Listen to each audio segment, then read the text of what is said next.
Anthony, 3 weeks on the road. I'm finally home. I survived. How do you feel about that? You parked your horse in the stable. That's right. I'm Anthony. Welcome to No Vacancy Live. That's my friend Glenn. You're watching the #1 show in hospitality.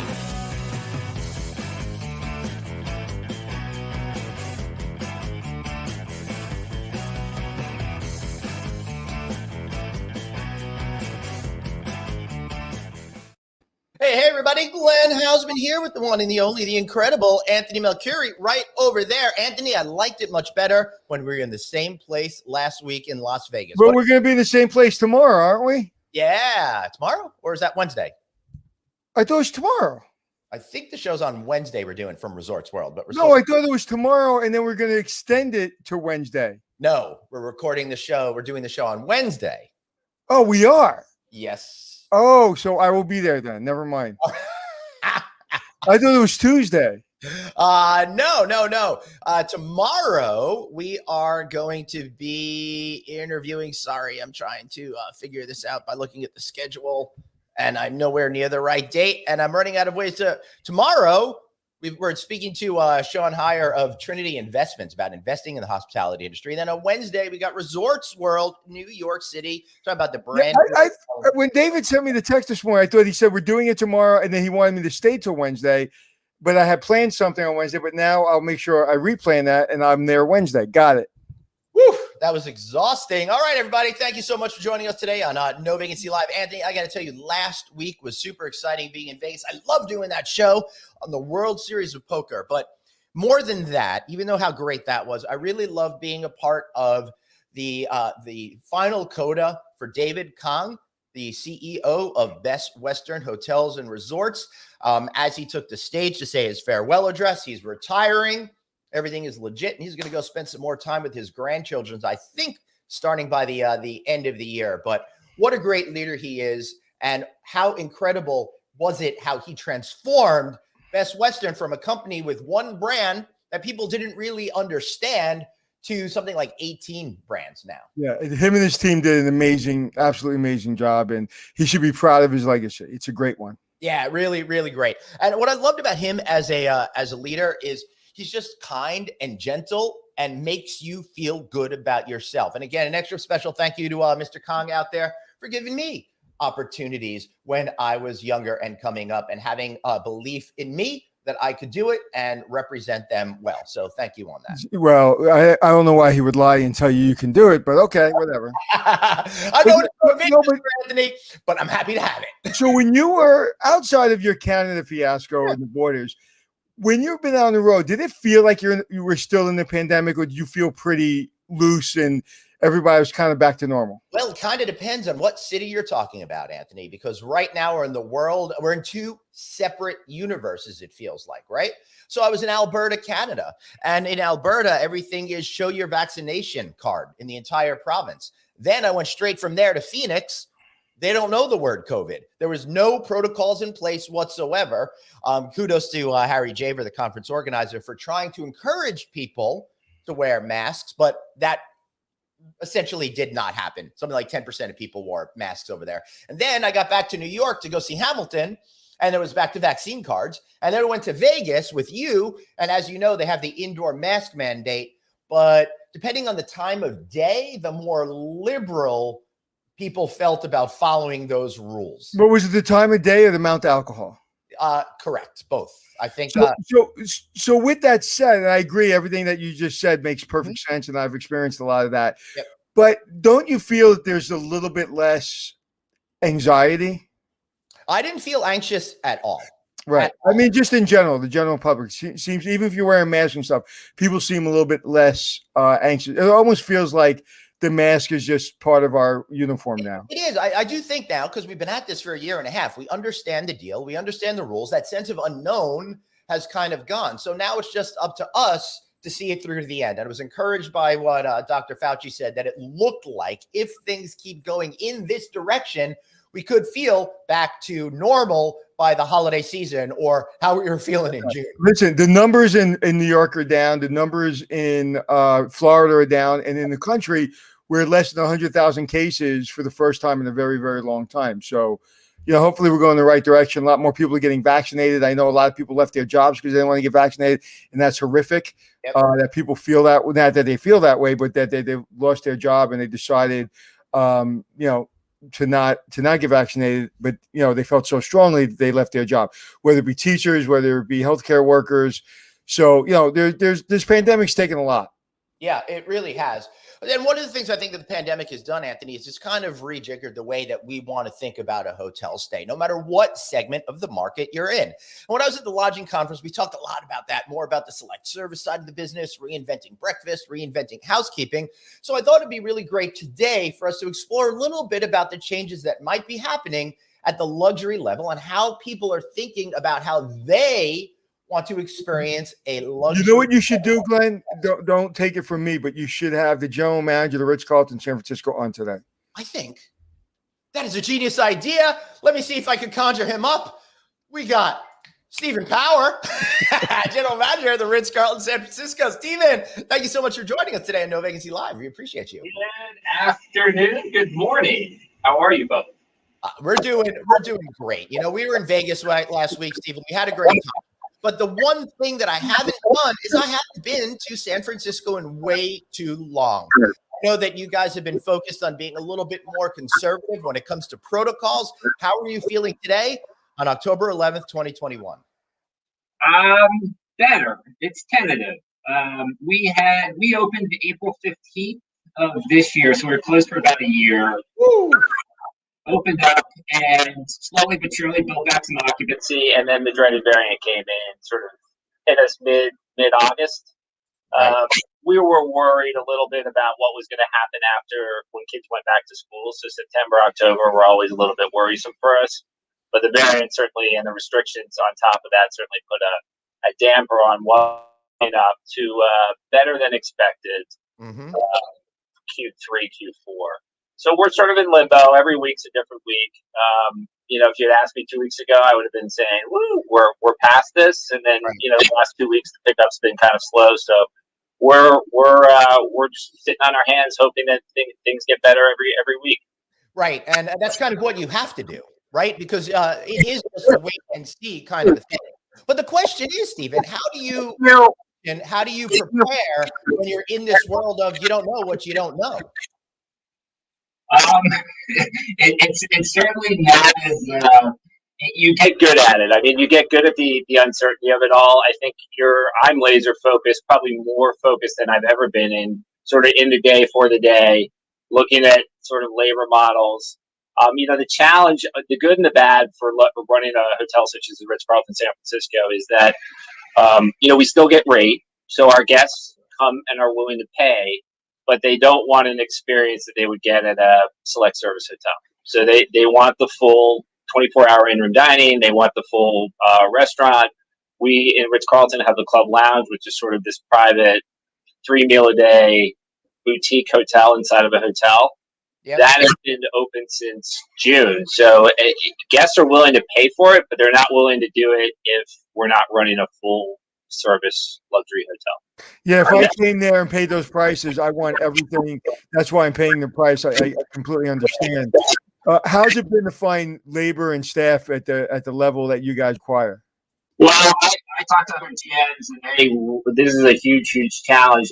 Luckily for us, we've just the week before we opened, we celebrated 30 years. So we have the most loyal group of ladies and gentlemen, staff members that I've ever experienced in my career. So literally when we pick up the phone to call those individuals that are sitting on the sidelines, 99% of them come back. So we, unlike probably any other hotel in the United States, have not had any sort of labor issues at all, which is such a luxury to have. So you basically get the ladies and gentlemen back, and they've taken a long 1 year vacation, but they come back and they're fully trained, and the onboarding process is very quick, and within a week they're right back to where they were pre-COVID. That's pretty amazing. Yeah, unbelievable. It's an unbelievable group of ladies and gentlemen here.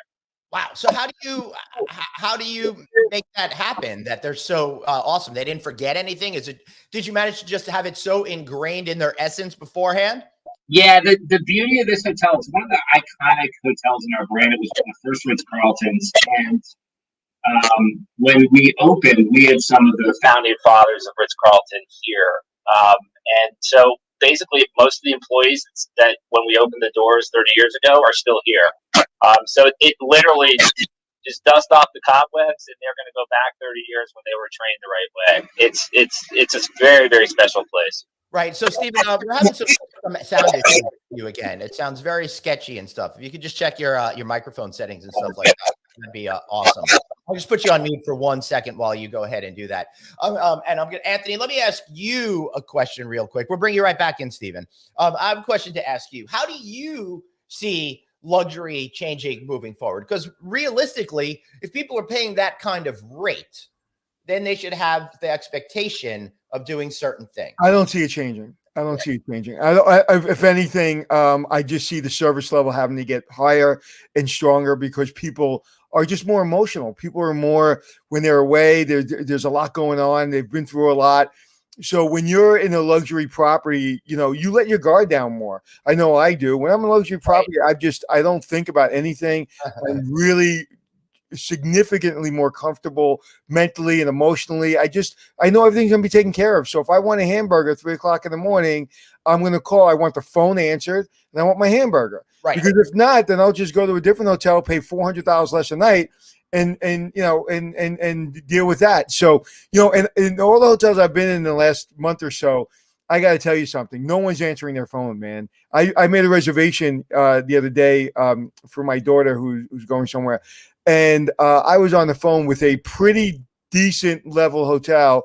Someone, actually a CEO we just interviewed not too long ago in the last couple of months, one of his branded hotels. And it was horrible.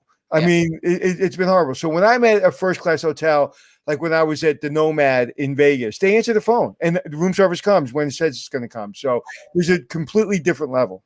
All right, let's see, Stephen. Stephen. Is this better? Nope. Nope.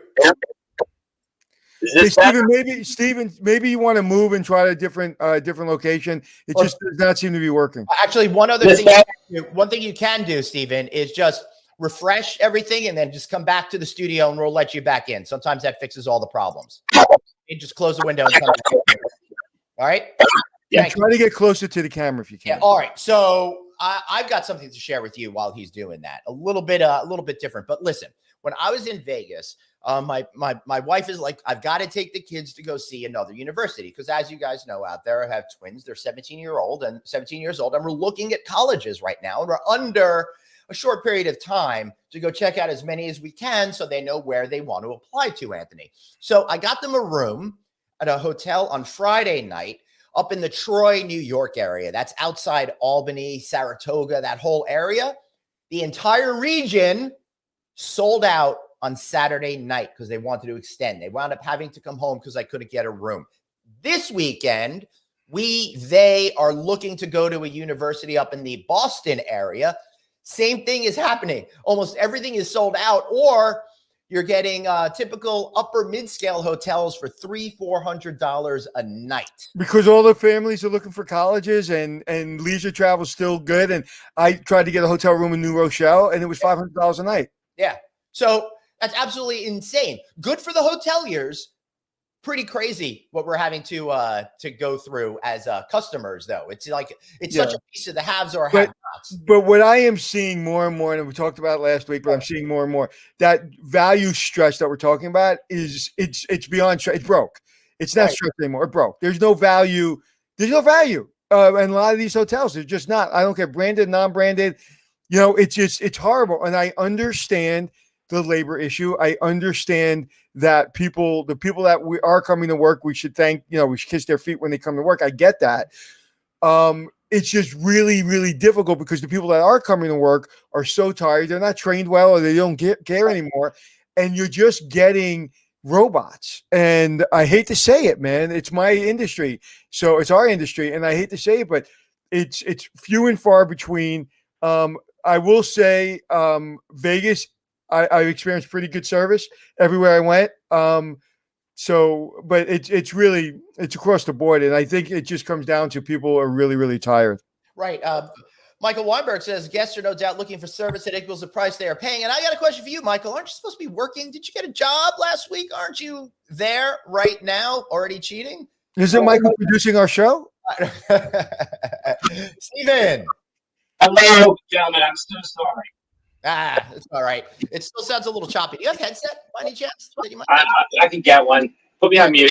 Yeah, cool. We'll bring you right back. All right. So it's really interesting to see how that's working. Anthony, you wanted to say something? No, I was just saying that's not very 5-star there, Steven. it happens. Listen, and I got to tell you, the World Series of Poker thing was really, really cool. Just so people understand, when we were in Vegas, we were interviewing Ty, who's the director of the World Series of Poker, was working at the NFL as an executive in marketing, came over and kind of really expanded the World Series of Poker. It's amazing what they're doing. Thousands and thousands of people playing poker. And we were in the studio next door, in this banquet hall next door, which was a kind of cool. That's where most people were playing. So it was kind of cool. But then I said, hey, where's the final table? He goes, oh, that's next door. And then that 10 minutes of being next door was like a little kid in a candy store. And then those pictures he took, any pictures you see on our social media, Ty took, and it looked like we had our own cameraman with us. It really did look like he's a professional photographer. He's unbelievable. What a great guy he was. I had so much fun talking with him. Please check out our show from last Wednesday, live from the Rio at the World Series. Yeah, and I said, because he said he'll give us 20 minutes, and I said he's probably busy. I said, don't expect this to be a great interview. Remember I said that? Yep. And it was the opposite. He stayed the whole hour, and he was one of the most gracious people I've ever met. It really was great. And he brought us a hat and a shirt. I mean, how much? He did. He did. That shirt was an expensive shirt. I looked at the price tag. Well, that's awesome. All right. So, Tammy, you're up there in the Adirondacks. I'd love to know how business is up at you guys. Let us know, right?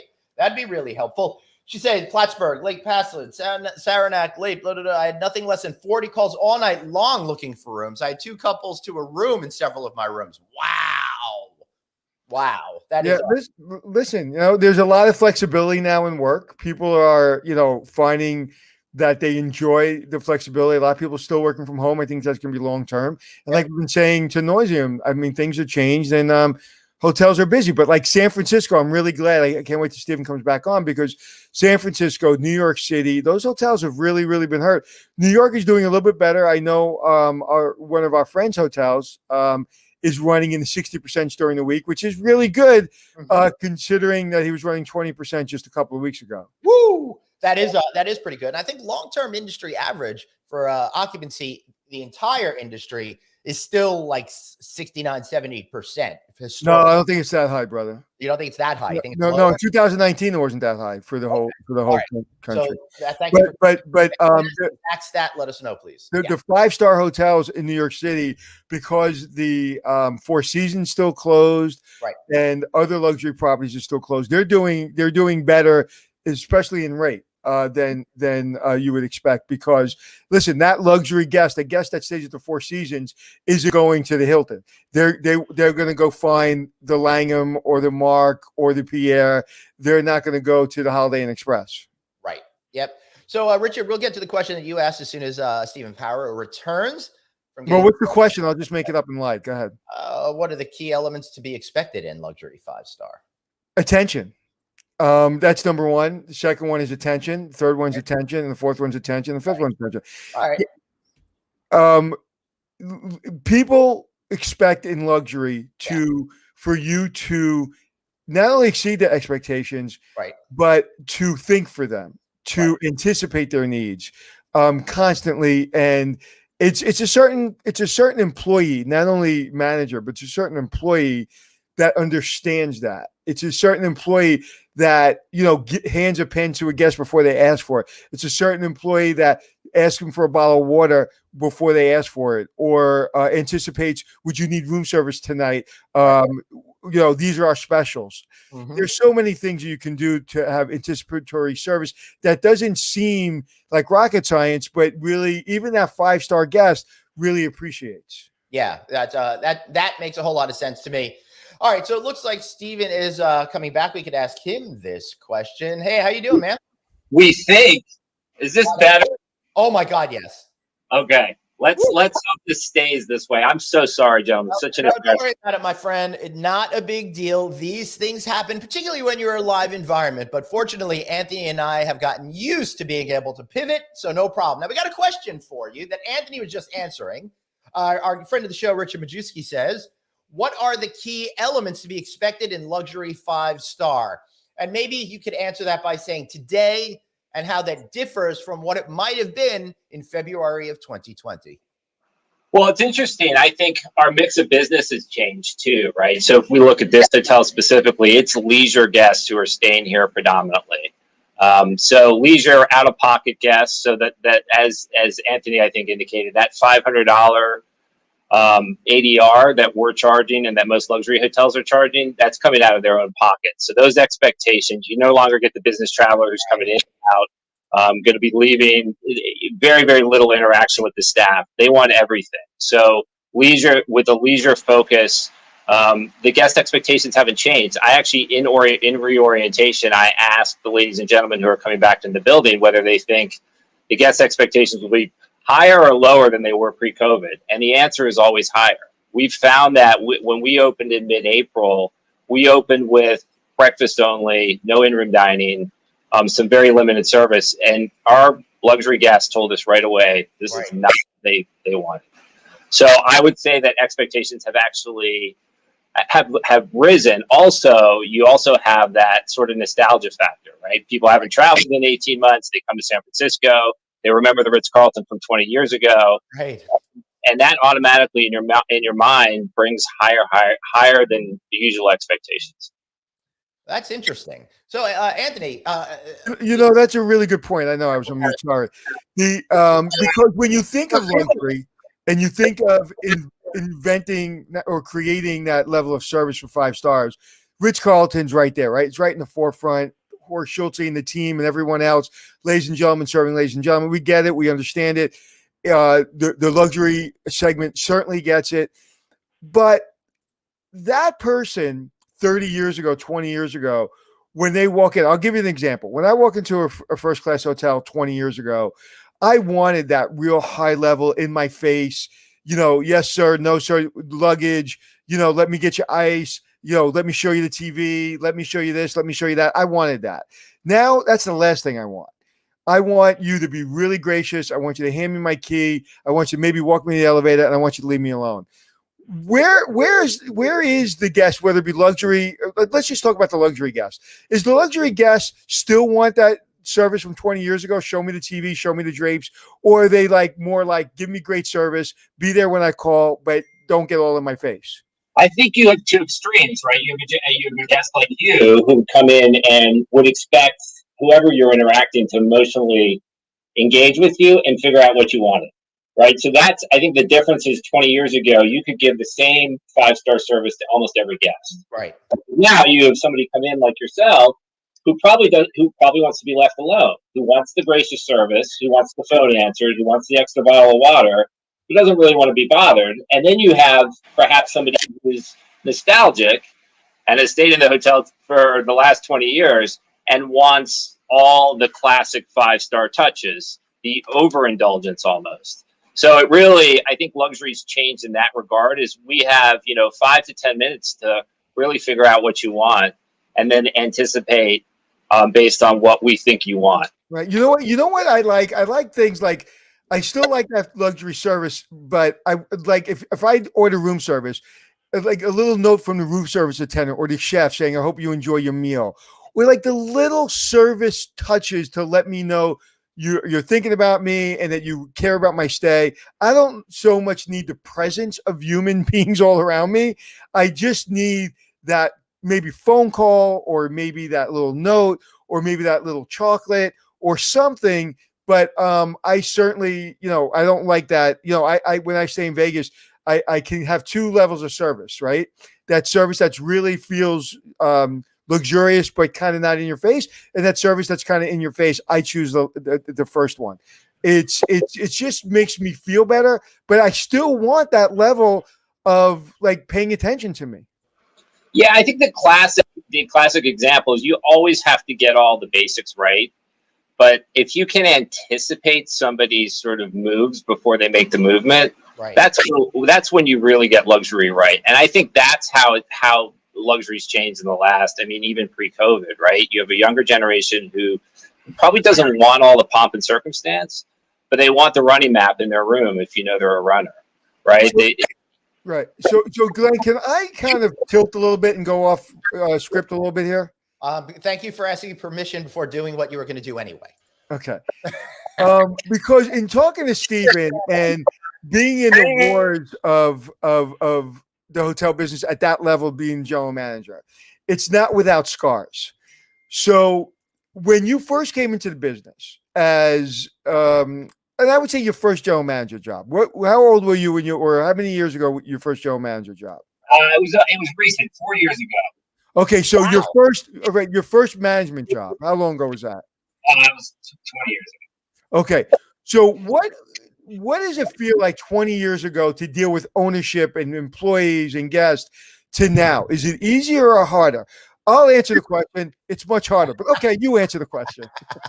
I think it's changed a little bit, right? I think pre-2008, right, you had some owners that own the hotel for different reasons, right? I think the ownership expectations on a GM, regardless of even pre-COVID, right? The owners in most of our management companies, Hilton, Hyatt, all the big 3 or 4, they own the building. We work kind of for them, along with adhering to the brand. And I can't comment on how it was 20 years ago, but from what I understand, talking to some more experienced GMs, you had certain assets where you could go, and the GM maybe owned 1 or 2 hotels, right? In the scenario in most of our ownership deals, right, you have these big real estate investment companies who own a conglomerate of hotels, and so you're trying in a brand, especially like Ritz Carlton. Like, our ownership group is great because they own a bunch of Ritz Carltons, and they understand that the rate and the money comes with service, right? But I think in some non-luxury brands, especially COVID, right, it gives you an excuse to sort of cut things that are still important. Like if you stay in a select service hotel, you still need housekeeping, but because of COVID, perhaps you cut that out. And these ownership groups have a lot more meat. So I think a GM job we still focus on the guest. It's our number one driver, especially in classic luxury. We have the ladies and gentlemen that we need to keep engaged. But I think the ownership piece is perhaps become more and more important, that relationship skill. And basically when you said the luxury owner understands that we have to provide the service, in other words, you're saying there's more expense into running a luxury hotel. That's why you're getting a higher rate. But the asset manager and the ownership today is a day-by-day process. It's no longer give me your quarterly. What's the quarterly number look like? It's a day-to-day. How did we do yesterday? What are we doing tomorrow? Why did we close the rooms? Why are we getting that discounted rate? Why? Yeah, I think pre-COVID you had that too, but after COVID, right? And in fairness to the ownership groups, they've lost an inordinate amount of money during this. So they're probably, just like with me, there's much more anxiety on the day to day. They feel the same way. Because so Glenn, if you want to do something and see how quick your reflexes are, right? If you're a general manager of a luxury hotel, right, put in a comp room and then watch the owner look at the comp report and then make sure that he's probably a sniper. So there'll probably be a bullet coming through your window. So make sure you go under the table. Like they're looking at things at a level. I've always had owners that looked at what I've done every day because I worked for independent owners that were going bankrupt, or not bankrupt. That's wrong, but that needed hotels turned around. And so I'm used to that, foot on the back of my neck every single day, justifying every adjustment, justifying every comp, justifying every rate. I'm used to it. But nowadays, it's the standard. I think fantastic, right? They truly have five or six Ritz Carlton, so they they understand. They understand what it takes to run the hotel, and they were very, very supportive when I came to them after 2 or 3 weeks of guests telling me that we were not running a Ritz Carlton, that we needed to open up services. And yeah, there was more expense associated with it, but I think they understood for the medium and long term, we really, really needed to put our flag in the sand if we wanted to and it was a critical moment in your brand, because if you decided to extend that any longer, you were going to lose guests, because there are other hotels like in New York City right now. There's one hotel, we had a general manager, a good friend of the show, Mr. Martinez, that the Mark Hotel, they were one of the first 5-star hotels to open. So when everybody else was opening, they were running, they were halfway through the marathon when everybody else was just getting at the starting gate. So they were really poised to bring back that luxury guest. And also, I would imagine, I haven't spoken to him about it, but imagine taking other luxury guests from other hotels that weren't open, still aren't open. I have spoken to him about that. And they had all the services immediately. Was it stressful? I'm sure it was, but it was something that I admired, because, like you said, they planted their flag.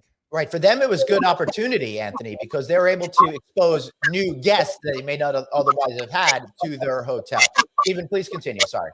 Yeah, we wanted to plant our flag early on and say we were the first luxury hotel in San Francisco to offer everything that we used to have pre-COVID. Right. And I think we were winning from a market share perspective when we first opened, but when we opened up all the services and we could honestly say that we were providing a 5-star experience, our market share and our rate really we expanded quite significantly. So it was a good move, but I will tell you that it's still stressful when the occupancy is not there and you have all these services open. It's tough to make the dollars and cents. Right. So let me ask you this then. A friend of the show, Khalid, is saying luxury hotels clean and change their rooms every day, right? So I'm sure you have to do that. So are you able to successfully do that because of the labor issues you're having? Are we? I'm sorry. Are we? Are you still able to clean rooms every day and really just do all of that kind of stuff? Everything is the same. Everything's the same. That is a incredible testimony to you guys. Yeah, I think the only thing that we haven't implemented is minibar. We haven't brought minibar back. We're not offering 24 hours room service, but that's the extent of our limited sort of. Why not bring back the minibar? That's one thing that I don't typically understand, because I think now when it comes to touching surfaces and stuff like that, we're all a little bit more comfortable, and you would think guests want that convenience to just grab something for the room now more than ever. There's a San Francisco ordinance against it, so that's the reason we haven't brought it. All right, so hold on. I got to do that sound effect on that one. That's a total. San Francisco has an ordinance. That's funny. Yeah, they have lots of ordinances. For the most liberal city, they've got a lot of rules. What are you right? His sound doesn't sound good again. I muted him when he's not talking. Don't worry. Okay, so are you seeing more do not disturb signs that people don't want housekeepers in the room? So that's maybe helping you a little bit on the bottom line because you don't need as many housekeepers, or is that not the case at all? No, everybody wants service. Right. At your level, of course. Right. Yep. That's exactly. kind of the whole point in a way, right? To have now, I think if we had more BT production, BT guests are typically very easier. Their opt-out rate for housekeeping is higher. So, it is the mix of business that we have, which is heavy transient, heavy leisure. Right. Yeah, and I would think a business traveler would be more likely to say, hey, forget about it, no worries. As a matter of fact, when I was at the MGM Grand last week, even though they're significantly short-staffed, they were still able to do daily housekeeping. I opted out of that because I didn't feel like I wanted to use that resource. I'm telling you, they were busy, man. MGM Grand was busy. You should have seen it on Friday night. Oh my! Well, it was the fight. It was fight week, man. Did you see the fight? Did you see the fight? Not because I was driving home. Do you want me to tell you all about it right now and waste the rest of our I think time? that's a great use of Steven's time there were 5 knockouts, 3 from Fury, 2 from Wilder. It was one of the best heavyweight fights I've ever seen. And Fury won. Tyson Fury won. Knocked him out in the 10th round. That's awesome. So Richard Majewski is asking, Steven, are there any new services which you feel become standard in luxury hotels that haven't been there till now? That's a great question. We're doing okay. So it's something unique we're doing here because of our heavy leisure demand here. We started to look and how can we create this sort of urban resort feeling. So we started this program called the Respite Concierge, which is basically we've created San Francisco has become our resort. So we've featured some local fitness classes, a sailing adventure on the bay. And the idea of this was to really cater toward that leisure demand that we were feeling, and also to kind of plan in our guests' mind that, for many years you come to a city hotel and you go to restaurant reservations, you go to the theater, you go to the museum, and perhaps to kind of psychologically plan in our guests' mind that they can come to San Francisco and still sort of have this resort sort of laid back vacation, rather than this hustle bustle that you typically thought about when you came to a city hotel. So I think that kind of thinking and those kind of packages will still be relevant for the next few years, while we build that business and while we cater to leisure. Right.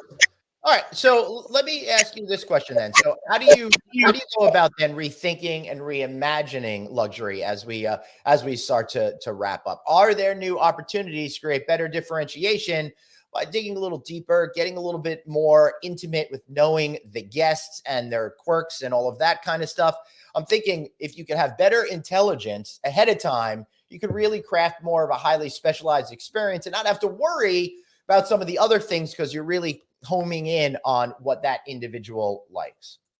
Wait 1 second. Sorry, I had you muted. I got to unmute you. Go. Sorry. My apologies. Okay. Yeah, I think we have the luxury right now, to your point, of not running huge high occupancies. We have heavy leisure guests coming in. So we do have all the history and the preferences of guests. So it gives us much more of an opportunity to customize amenities, to potentially plan and recommend services in the city that we wouldn't normally on a pre-COVID, time capacity perspective, have that opportunity to plan.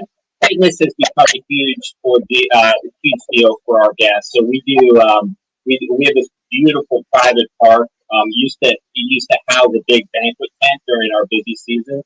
We've actually activated that space and do we call it disco yoga. Nice. So you get a headset and you go out and there's an instructor who kind of walks you through some yoga poses and you get some music associated with it. So it's a really great opportunity to get guests outside in our private parkway and fitness and activations have become such an important part of who our guests are, especially during this COVID time. Right. So last question for you. Any advice you give somebody that wants to work in the luxury hospitality sector? Oh, it's fantastic. It was always a roller coaster, but especially in the last 18 months, it'll certainly it'll take some years off your life, but it's the best ride ever. All right, awesome. Steven, how can we find you guys? RitzCarlton.com, San Francisco. Beautiful. Let's get you back sometime soon. All right, sir. We appreciate you. All right. Thank you, Steven. Have a great one. Thank you, Steven. All right. So we'll get him back when his sound is absolutely crystal clear. Perfect. Anthony, I'm thinking the best way for us to do that is maybe go out to San Francisco and get him on air in person. What do you think about that? I think so, my friend. That would be fantastic. I love a good Ritz Carlton. Yeah. And that's a Ritz Carlton behind you. That's the hotel? Yes. That is absolutely gorgeous. Take a look at that. It's not as gorgeous unless you're in the shot. Now it's gorgeous. Oh. So, okay. All right. 3 weeks, you're on the road. You have to answer this question. If you don't get to come back tomorrow. Yes. What is the one moment that stands out in the 3 weeks? One, it could be a great moment, a bad moment, and in between. What's the moment that you'll remember that kind of was like weird for you? All right. Weird for me? Well, just something that stands out. I just think the incredible beauty of Alberta, Canada, and going to Banff and stuff like that just blew me away.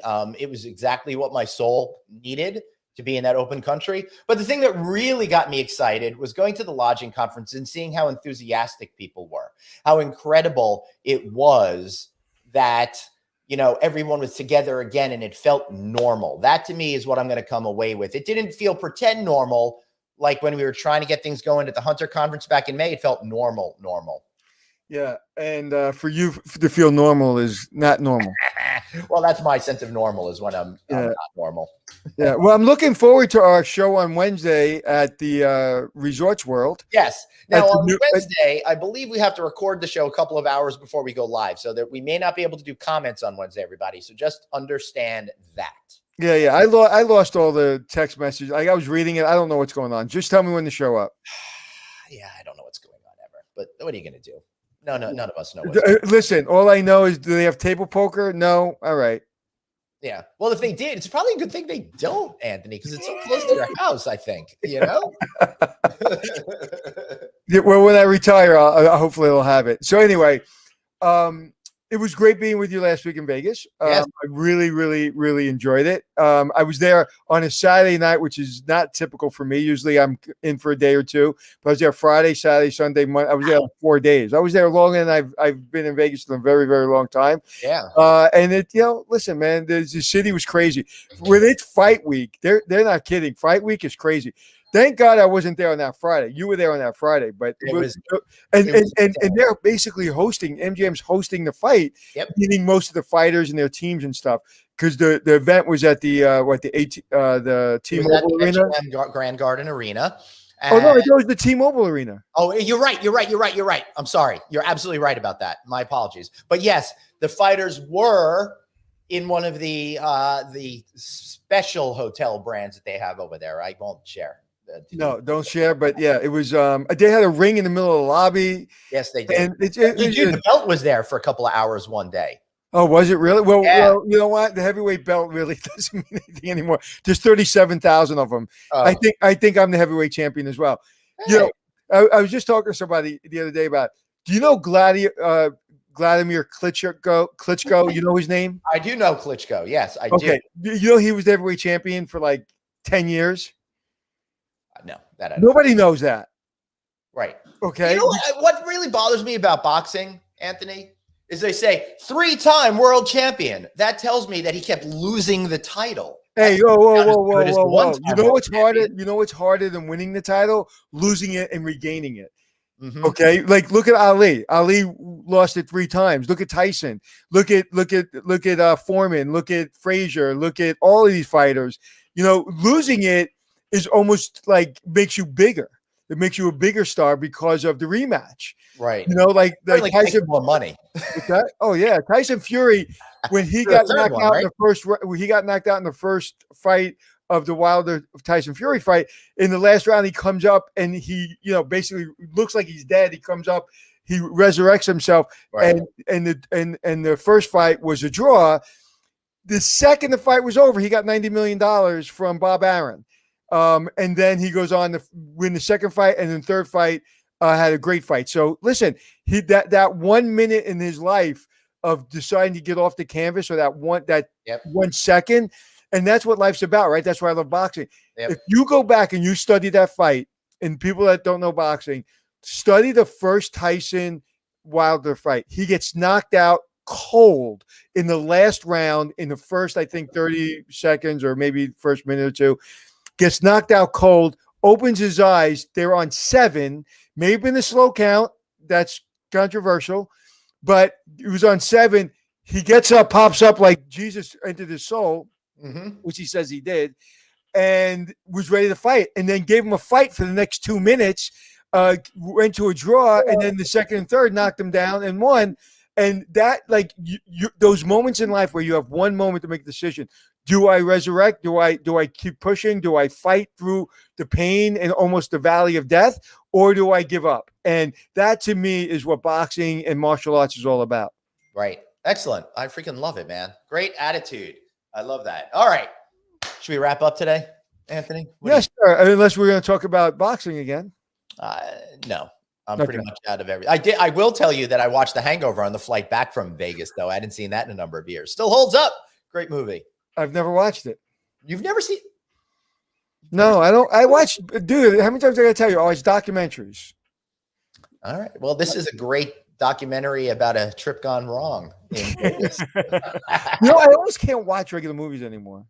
Yeah, I'm exactly the same way. My family wanted me to watch a Squid Game on Netflix with them, and I just found the whole content idea too depressing. Yeah, what is that? I heard that's the biggest thing on Netflix right now. Yeah, I don't know. It's about these it's South Koreans who have debt, and then they have to kind of be. I guess it's like the Running Man or something like that. Yeah, you know what? My friend Vince told me about it, and I just thought he's like everybody's watching. I was like, no, only you're watching it, Vince. But apparently everybody's watching it. I don't know. There's subtitles, right? I have no idea because I haven't watched it. I do know that I did finish watching Ted Lasso, which is great. It's a very positive, uplifting, more type of a show in general. That was more my not interested.